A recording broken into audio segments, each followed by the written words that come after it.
부탁하라 이렇게 되어 있습니다. 이 부탁하라는 말은 위임하다, 건네주다 하는 그런 의미를 갖고 있습니다. 그래서 다음 세대에게 믿음을 전수하는 것, 이것은 바로 주님의 명령이다 하는 것을 알 수가 있습니다. 지금 이제 교회학교 학생 수가 급격하게 감소하고 있다는 건 다 아시죠? 또 교파의 연구입니다만 최대 교파인 예장통합의 12,000개 지역교회 중에서 주일학교가 없는 교회가 어느 정도입니까? 절반입니다. 학생회가 없는 교회가 절반입니다. 최근 연구에도 보게 되면 최근 한 10년 정도 중고등학교 학생 수는 0.5%가 줄었어요. 전체 학생 수는. 그렇지만 교회의 중고등부 학생 수는 몇 퍼센트가 줄었습니까? 12.3%가 줄은 거예요. 학생 전체 수는 0.5% 감소했지만 교회의 학생 수는 12.3%가 감소하고 있다는 것입니다. CBS 연구에서도 보면 1995년일 때 그때 10대에서 24세까지 연령이죠. 10년 뒤에 재조사를 했습니다. 그게 보니까 60만 명의 기독교 인구가 감소했어요. 그러니까 전체 기독교인 감소율에 비해 4배 속도로 지금 청소년들과 젊은 세대가 교회를 떠나고 있는 것입니다. 다음 세대 교육의 그 문제점으로 크게 4가지를 보는데요. 준비된 교사가 부족하다. 그러니까 교회학교 교사지만 변화하는 세대에 대한 이해가 부족하다는 것입니다. 그리고 교회학교 교사들이 많은 경우 청년들이 교사로 섬기고 있죠. 물론 이게 잘못된 건 아니지만 청년 때는 사실 인턴십 과정인데 그런 교사들이 충분하게 교사로서 훈련이 되지 않아서 이거 어려움이 된다는 겁니다. 교육 자료와 교육 시설 등이 여건이 낙후되어 있다는 거예요. 지금 이제 공교육에서는 어떻습니까? 전부 인터넷 환경으로 시청각 자료를 통해서 전부 교육이 진행이 되거든요. 그렇지만은 교회학교 교육에서는 이런 것들이 여건이 낙후되어 있는 걸 볼 수 있습니다. 그 다음에 이제 다음 세대에 대한 그 교회의 무관심이나 방치가 문제가 됩니다. 특별히 이제 재정과 인력을 투자하는데 부족하다는 겁니다. 예를 들면 전체 이제 성경을 가르치는 세대별 교사를 세울 때 성경을 잘 말씀을 잘 이렇게 분별하고 규모 있게 가르칠 수 있는 성경교사들은 대부분 어른들 성경 공부에 집중하고 주일학교라든지 학생회 이런 데 교사들은 그렇지 못한 경우가 굉장히 많죠. 그래서 교회적 관점에서 사실은 인력을 배치하는 것이 굉장히 중요한 것이죠. 다음 세대에 어려움이 있다는 것은 대부분 인식하고 있습니다만 적절한 대안이 부재하다는 것입니다. 지금 우리 자녀 세대들의 그 문화적인 상황이 어떻습니까? 20대 같은 경우는 실업에 대한 그런 어려움이 있죠. 고용 불안이 있고 또 청소년들 같은 경우는 갖가지 그런 인격적인 어려움에 지금 직면하고 있습니다. 뭐 스마트폰 게임 중독 이런 건 뭐 우리가 사실은 어른들까지도 지금 여기에 중독되어 있는 경우가 많고 또 음란물 접속 이런 것들이 매우 자유로운 환경 가운데 있습니다. 초등학생들은 인터넷 융합 환경에서 교육하고 있습니다. 대부분 지금 디지털 교과서를 또 시범으로 쓰고도 있습니다. 영적인 상황은 어떻습니까? 인터넷상에 반기독교적인 문화나 정보가 난립하고 있습니다. 그리고 미디어의 극단적인 세속화는 잘 아시죠? 동성애 같은 것이 이제는 텔레비전에서 굉장히 미화시키는 것으로 등장하고 있습니다. 차별금지법이 지금 문제가 되고 있죠. 또 입시 경쟁으로 인한 신앙교육 부재가 사실 큰 문제가 되고 있습니다. 고등학교 1학년, 2학년만 되면 정규집회 안 나와도 된다는 묵인적인 허용을 하죠. 네. 심지어는 제가 들은 사례 중에는 수요 집회에 고3 학생이 참석했는데 야, 너 나중에 어떻게 되려고 여기를 왔느냐 하는 그런 충격적인 얘기를 해줘서 그 학생이 굉장히 상처를 받았다는 이야기도 들은 적이 있습니다.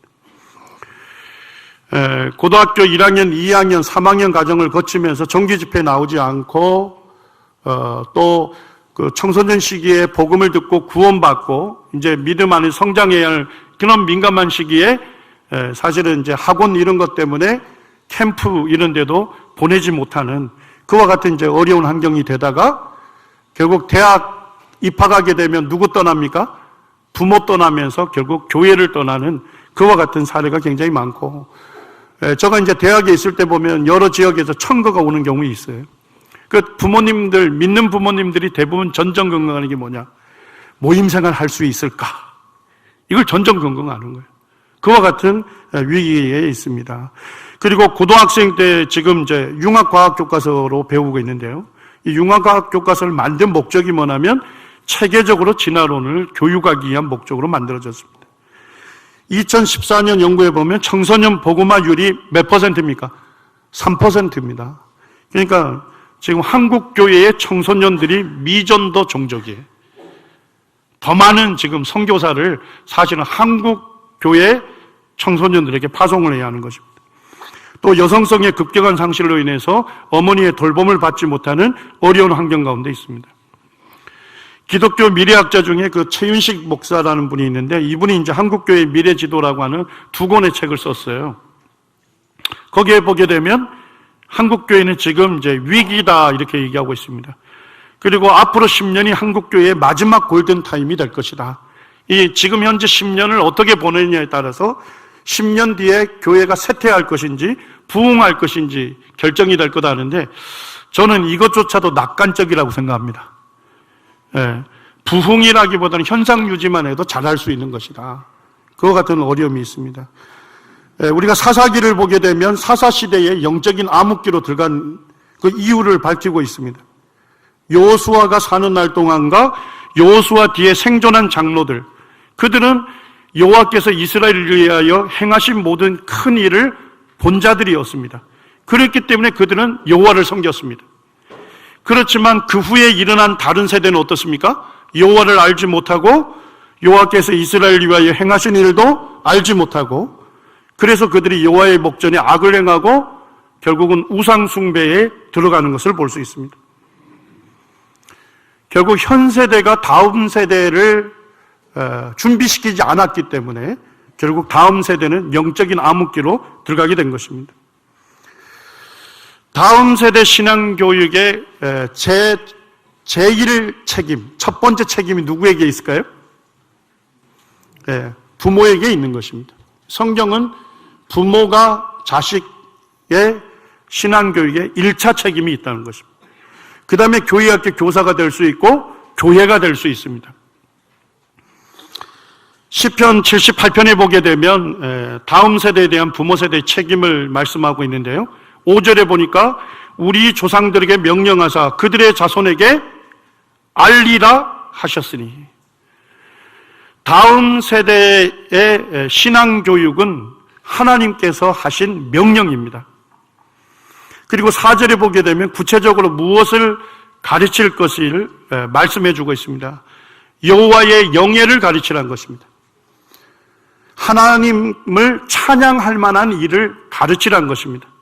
두 번째는 하나님의 능력을 가르치고, 세 번째는 하나님께서 행하신 놀라운 일들을 가르치라는 것입니다. 7절에 이렇게 약속하시죠. 그렇게 가르친다면 그들의 소망을 하나님께 두게 될 것이라는 겁니다. 7절 후반절에 보니까 그들이 하나님의 계명을 지킬 것이라는 겁니다. 8절에 보게 되면 그들의 심령이 하나님께 충성된 세대가 될 것이라는 것입니다. 그렇지만은 부모 세대가 자식 세대를 신앙교육을 하지 않는다면 결국 완고하고 패역하게 되고 그들의 마음이 정직하지 못하게 되고 그 심령이 하나님께 충성하지 아니한 세대가 될 것이라고 우리에게 권면하고 있습니다. 다음 세대 교육의 1차 책임이 부모에게 있습니다. 이 엄마 신앙이 자녀 신앙에 결정적이다 는 것은 우리가 다 알고 있죠. 그리고 아이가 최초로 만나는 사회는 어디입니까? 가정이 되고 아이의 최초의 교사는 누굽니까? 엄마가 되는 것이죠. 이 교회학교 위기의 1차적인 요인이며 절대적인 요인이 뭐냐 하는 연구가 진행이 됐는데요. 그 연구에서 보니까 1위 요인이 부모란 것입니다. 부모 때문에 교회학교 불출석하는 학생이 많다는 것입니다. 부모가 학원 출석을 요구하거나 시험 기간에 이 집회를 불출석할 것을 요구하는 그런 실제적인 사례들이 많다는 것을 얘기하고 있습니다. 교회 학교에 사실 이제 부모님들을 참여시켜야 합니다. 학부모와 교사 간의 긴밀한 협력이 필요하고 부모와 교사 간담회가 필요하고 또 교사들은 학생들의 영적인 상황에 대해서 부모들에게 편지나 내용을 전달해야 하고 또 카톡방을 통해서 실시간적으로 어떤 일들이 이루어지는 것을 보고 부모들의 기도가 필요한 것입니다. 그리고 부모들은 성경 읽기를 격려해 줘야 되죠. 성경 일독을 하고 남원에서 이제 성경 골든벨이 이루어지는데요. 성경 골든벨이 이루어질 때는 한 2달 정도 거의 아이들이 부모들하고 성경 공부를 합니다. 작년에 그 다니엘서를 했는데 학생들의 요청이 뭐였냐면 다니엘서가 너무 어렵다고 저한테 과외 공부를 요청했습니다. 그래서 제가 학생들에게 교사들하고 의논해서 토요일 날 이제 오후에 나오라 해서 5시간 이제 과외 공부를 진행했는데 그때 2명 학생만 빠지고 20여 명 이상이 다 참석을 했어요. 그 다음에 이제 암송 지도 이런 거를 부모들이 도와줘야 합니다. 또 자녀들을 위한 구체적인 기도 제목을 갖고 부모들이 기도회를 가져야 합니다. 서구교회가 어려움을 겪고 있는 것 중에 가장 큰 요인 중에 하나가 가정이 해체되는 현상이고 가정이 해체되면서 결국 교회가 문 닫기 시작했다는 겁니다. 직장과 육아를 두 가지를 다 이렇게 병행하는 게 쉽지 않죠. 그래서 사실 재정적인 문제 때문에 그런다면 조금 이해가 되지만 오늘날 많은 분들은 세상의 가치와 성공 때문에 육아보다는 직장을 더 선호하는 경우가 있습니다. 성경은 우리에게 뭐라고 가르칩니까? 디모데가 하나님의 교회 일꾼을 세워진 이유가 15절에 보니까 어려서부터 성경을 알았다. 어려서부터 외할머니와 어머니로부터 성경을 가르침을 받았어요. 그리고 가르침 받은 대로 순종할 수 있도록 지도를 받은 것이죠. 그래서 어렸을 때 구원에 이르는 지혜를 얻게 됐습니다. 그리고 하나님의 사람으로 성숙하게 됐고 모든 선한 일을 행할 능력을 갖추게 됐습니다. 그런데 오늘날은 거꾸로 하죠. 어떻게 합니까? 아이가 어릴 때 자유롭게 결정하고 자유롭게 살도록 놔둡니다. 그러다가 대학을 간다거나 결혼할 때 되면 믿는 부모님들이 통제가 들어가요. 그러니까 사실은 실패하게 되는 것입니다. 성경이 가르치는 것은 어렸을 때 성경을 가르치고 그래서 성경 말씀대로 순종할 수 있도록 양육을 해야 돼요. 그러면 부모를 떠나더라도 믿음 가운데 살 수가 있는 것입니다. 2016년 연구에도 보면 교회학교 위기의 가장 큰 원인이 되는 요인이 누굽니까? 부모입니다. 54.3%가 부모라고 기록하고 있고요. 교회학교 위기의 해결 방안으로 부모들이 기독교적인 자녀 교육관으로 바뀌어야 한다. 성경적인 가치관을 부모들이 회복을 해야만 교회학교 다음 세대 양육이 되어질 수 있다고 얘기하고 있습니다. 제가 이제 그 남원 서문교회 한 대학 1학년 자매 휴대폰 그 초기 화면을 제가 지금 실은 거예요. 우리 초기 화면에 보면 뭐 가족 사진 이런 게 올라와 있잖아요. 근데 이 딸은 아빠가 보내준 그 카톡을 그대로 캡처해가지고 휴대폰 초기 화면으로 만들어 놓은 거예요. 아빠가 이런 얘기합니다. 하나님은 그가 기뻐하시는 자에게는 지혜와 지식과 희락을 주시나니. 그런데 27절에선 하나님이 기뻐하시는 자가 곧 하나님을 기뻐하는 자라고 말씀하신다.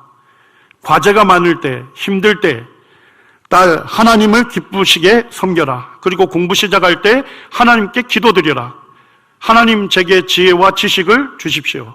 이 모든 것을 기쁨과 즐거움으로 할 수 있도록 도와주십시오. 그러면서 아빠가 또 달았네요. 아빠는 널 위해 기도한단다. 딸 사랑한다. 힘내라. 화이팅. 딸이 이 아빠가 보내준 카톡을 초기 화면으로 해가지고 시험 기간 내내 휴대폰 딱 펼치면 아빠의 말씀을 보고서 격려를 받고 하나님을 섬기는 것이 1차 우선순위라는 걸 알게 되고, 그리고 공부를 할 때는 항상 도서관에서 시작할 때 하나님께 지혜와 지식과 희락을 달라고 하나님께 기도하면서 공부를 한다는 것입니다. 우리가 교회학교는 기존에는 교회학교 중심으로 또는 교사 중심으로 진행이 됐는데, 이제는 부모 중심, 가정 중심으로 전환이 필요합니다. 교회학교 교사들을 위한 교육은 많이 했는데 실제 학부모 교육은 우리가 거의 하지 못하고 있는 거예요. 부모가 바뀌어야 사실 자식이 바뀔 수 있는 겁니다. 그래서 이제는 교회적으로 교사 교육뿐만 아니라 학부모 교육을 사실은 강화시켜야만, 학부모들이 성경적인 가르침을 해보게야만 자식들에게도 그와 같은 가르침을 할 수 있다는 것입니다. 디모데 후서 1장에도 보면 디모데를 다음 세대 일꾼으로 세운데 영향을 준 사람이 있죠. 자, 첫 번째는 누굽니까? 외조모 로이스와 내 어머니 유니게라고 얘기하고 있습니다. 5절에 보게 되면 바울이 디모데를 보니까 어떻습니까? 내 속에 거짓이 없는 믿음이 있음을 생각한다. 디모데 속에 거짓이 없는 믿음이 있다는 거예요. 근데 그 믿음이 어떻게 있게 됐냐고 봤더니까 원래 누구 속에 있었던 거예요? 외할머니 속에 있었던 거고 어머니 속에 있었던 그 거짓이 없는 믿음이 자식인 디모데에게도 있게 된 것입니다. 1차적으로 부모가 제일 중요한 것입니다. 그 다음에 두 번째는 누구나 하면 바울입니다. 교사 바울이 있었습니다. 바울은 디모데를 자기의 믿음의 아들로 삼았죠. 사랑하는 아들 디모데라고 부르고 있습니다. 우리가 교회학교 교사가 된다는 것은 학생을 사실은 자기 자식으로 삼는 것과 같은 것입니다. 그와 같은 마음으로 바울은 디모데를 양육한 것입니다. 3절에 보니까 바울이 밤낮 강구하는 가운데 쉬지 않고 너를 생각하여 했다. 그러니까 이 교사 바울은 기도할 때마다 믿음의 아들인 디모데를 떠올리면서 그를 위해서 기도한 것입니다. 그리고 기도할 때마다 디모데로 인해서 하나님께 감사를 드렸습니다. 그리고 바울은 디모데를 만날 때에 바울의 기쁨이 충만했습니다. 이런 교사가 있었다는 것입니다. 이제 저희 아이들이 이제 20대가 됐는데, 저희 아이들이 이제 잊지 못하고 얘기하는 것 중에 하나가 뭐냐면, 아이들이 고등학생 때 이제 밤에 야자를 하지 않습니까? 야자를 하면 그 중고등부 교사들이 야자를 하는 학생들을 신방을 해요. 근데 어떻게 하냐 봤더니까 10분 쉬는 시간, 그 시간에 아이하고 약속을 해가지고 그 앞에 교사 2명이 가서 대기합니다. 그럼 학생이 나오면 그 차에 가서 기도하고 그 다음에 이제 따뜻한 음식을 먹입니다. 그러면서 함께 그 아이를 위해서 기도해 주는 그런 신방을 여러 번 받았는데, 이게 이제 우리 아이들한테도 잊혀지지 않는 거예요. 그리고 이제 그 아이들이 이제 학생의 교사가 된 겁니다. 저희 딸이 이제 대학 1학년 지금 재학 중인데, 지금 이제 다른 지역에서 이렇게 대학을 다니면서 그 지역교회를 가는데, 그 딸이 저한테 이런 얘기를 하더라고요. 2년간만큼은 이 남원 서문교회에 학생의 교사로 섬기고 싶다. 왜 그러냐 하니까 자기가 받은 사랑이 너무 많기 때문에 그곳에서 왔다 갔다 하는 것이 왕복 4시간, 8시간이지만은 그렇지만 주말에는 와서 학생의 교사로 2년간을 섬기고 싶다. 이렇게 해서 제가 이제 그걸 허락을 했어요. 그래서 수요일 날은 거기에 있는 지역교회를 참석하고 주말에는 와서 남원 서문교회 학생의 교사로 섬기고 있습니다. 교사들의 사랑과 열정이 학생들을 그대로 변화시키는 거예요. 여기에 보면 그 르네 마네르트라는 사람이 그림을 그렸는데 제목은 뭡니까? 뭘 봤습니까? 새의 알을 봤습니다. 자, 근데 실제 캠퍼스에 그린 건 뭡니까? 창공을 힘차게 날 수 있는 그와 같은 날개를 가진 새를 그린 겁니다. 교사들은 뭐냐면 학생들을 다음 세대 일꾼으로 보는 안목을 가져야 합니다. 10대, 20대를 아이로 보지 마시고 다음 세대 교회의 일꾼이다 하는 그와 같은 안목을 가져야 합니다. 중고등생 그 종교의식 조사에서 보게 되면 교회를 과거에 다녔는데 중고등부에 와서 이제 교회를 안 나가는 이유를 물어본 거예요. 시간이 없어서가 37%입니다. 이해가 되시죠? 시간이 없어요, 진짜. 그런데 믿어지지 않아서가 37%입니다. 그러니까 중고등부를 나갔지만은 성경을 가르침 받을 때 믿어지지 않아서, 내가 성경에서 가르쳐 주는 것이 이해가 되지 않아서 그래서 나 교회 떠났다, 이런 학생도 굉장히 많은 것입니다. 그 칼 세이건이라고 하는 무신론자 과학자가 있습니다. 이분이 이제 그 천체라고 하는 다큐멘터리를 제작하고 거기에 이제 직접 사회를 봤는데 이게 전 세계 사람들이 제일 많이 시청한 거래요. 그런데 시작부터 빅뱅으로 시작해서 진화론적인 전체 그걸 진행을 하는 거예요. 근데 제가 이분 책을 읽어서 보니까 이분이 원래는 교회 학교를 다녔던 사람이에요. 교회 학교를 다녔는데 성경을 읽다가 가인은 어디에서 아내를 구했을까? 아담과 하와로부터 태어난 아이의 이름은 남자들만 있잖아요. 근데 가인은 어디에서 아내를 구했을까? 그래서 의문이 생긴 거예요. 그래서 교회 학교 교사한테 질문을 한 겁니다. 자, 그런데 어떤 반응이었을까요? 믿음이 없는 아이로 취급받았다는 것입니다. 그 다음에 두 번째는 자기 질문에 대한 어떠한 대답도 받지 못했다는 것입니다. 그래서 결국 이 칼 세이건이 그런 생각을 했다는 것입니다. 성경에 의문이 있지만은 결국 성경은 내 의문에 대해서 답할 수 없다. 그러면서 결국 교회를 떠나가게 됐다는 것입니다. 그렇지만 성경에서는 우리에게 분명하게 말씀하고 있죠. 아담이 셋을 낳은 후 800년을 지나며 뭘 낳았습니까? 자녀를 낳았다 이렇게 돼 있는데 영어 성경에 보니까 아들들과 딸들을 낳았다, 아주 쉽게 그냥 번역을 해놨습니다. 결국 이제 그의 형제 자매 중에서 아내를 구한 것이죠. 학생들은 사실은 생각이 어른들과 거의 비슷해요. 제가 학생들한테 설문조사를 하면서 깜짝 놀랐습니다. 어른들이 신앙에 있어서 고민하는 부분, 중고등학생들도 거의 비슷하게 고민합니다. 학생들은 질문을 하고 싶은 욕구가 많아요. 그런데 교회 학교에서 질문하면 어떻게 되죠? 믿음 없는 아이로 취급받을 때가 굉장히 많습니다. 지금 이제 복음을 전할 때 과학적인 내용을 가끔 다룰 때가 있어요. 그러면 이제 어른들 중에 이런 말씀을 하실 때가 있어요. 그냥 복음만 전하면 되지 왜 과학적인 내용들을 얘기하냐 하는데, 지금 우리 고등학생들이 배우는 교과서를 융합과학 교과서를 하는데 거기에 보면 시작부터 진화론으로 시작합니다.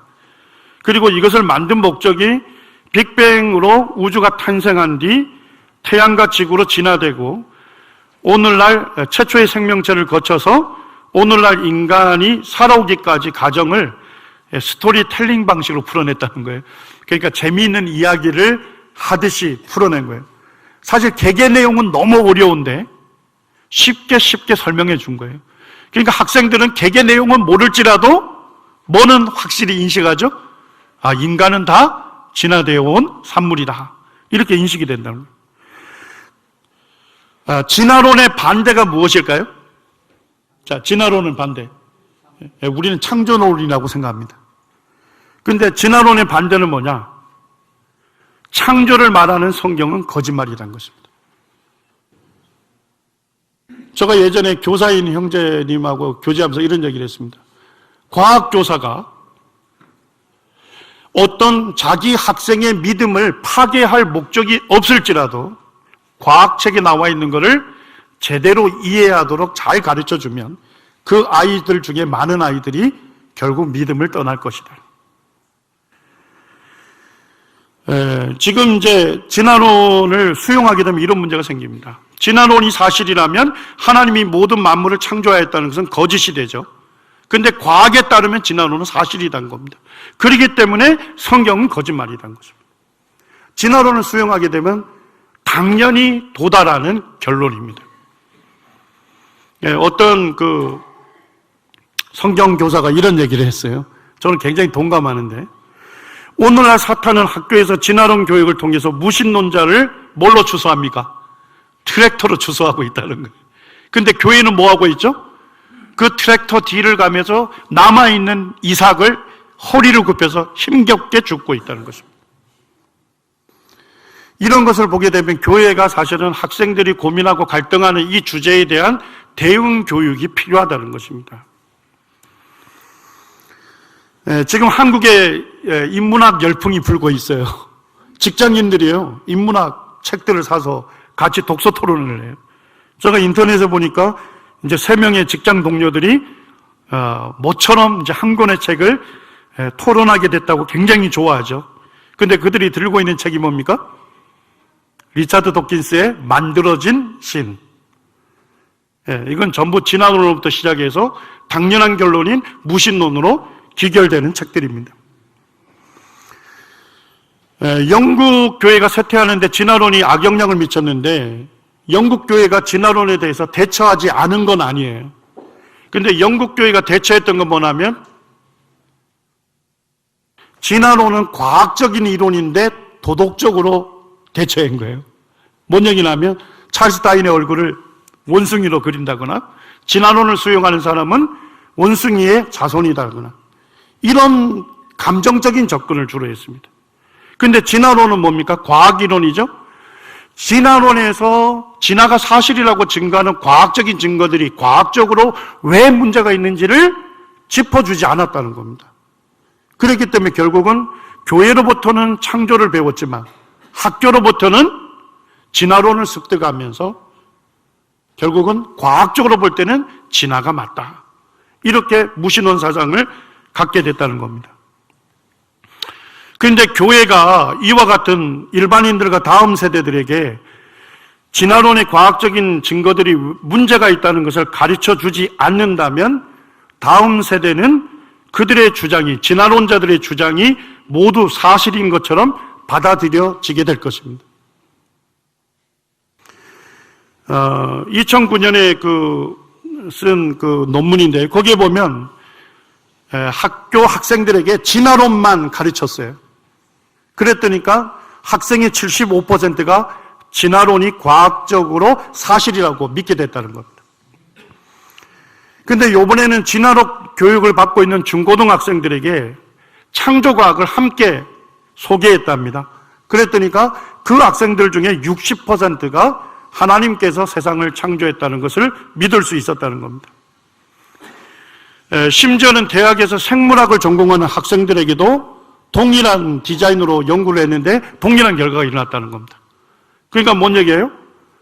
진화론 교육을 받을 때 진화론이 왜 증거가 문제가 있고, 그 다음에 하나님께서 이 모든 생물들을 설계하고 창조한 그와 같은 증거들을 제시해주면 아이들이 수업 시간에 진화론 배울지라도 이겨낼 수 있는 힘이 있다는 것입니다.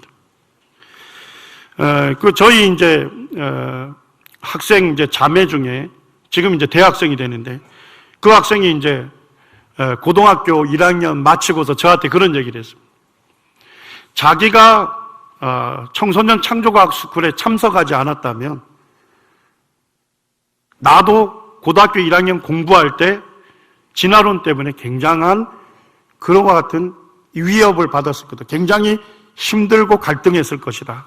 그런데 자기가 미리 예방접종을 받았기 때문에 그와 같은 수업을 들을 때 저것이 뭐가 문제인지를 알았다는 겁니다. 그렇기 때문에 그와 같은 어려움들을 극복할 수 있었다고 얘기를 하고 있는 것입니다.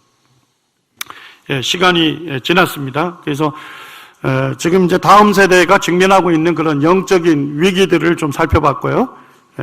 점심 식사 후에 남원 서문교회에서 다음 세대들을 위해서 어떻게 사역하고 준비하고 있는지에 대해서 실질적인 보고를 해드리겠습니다. 네.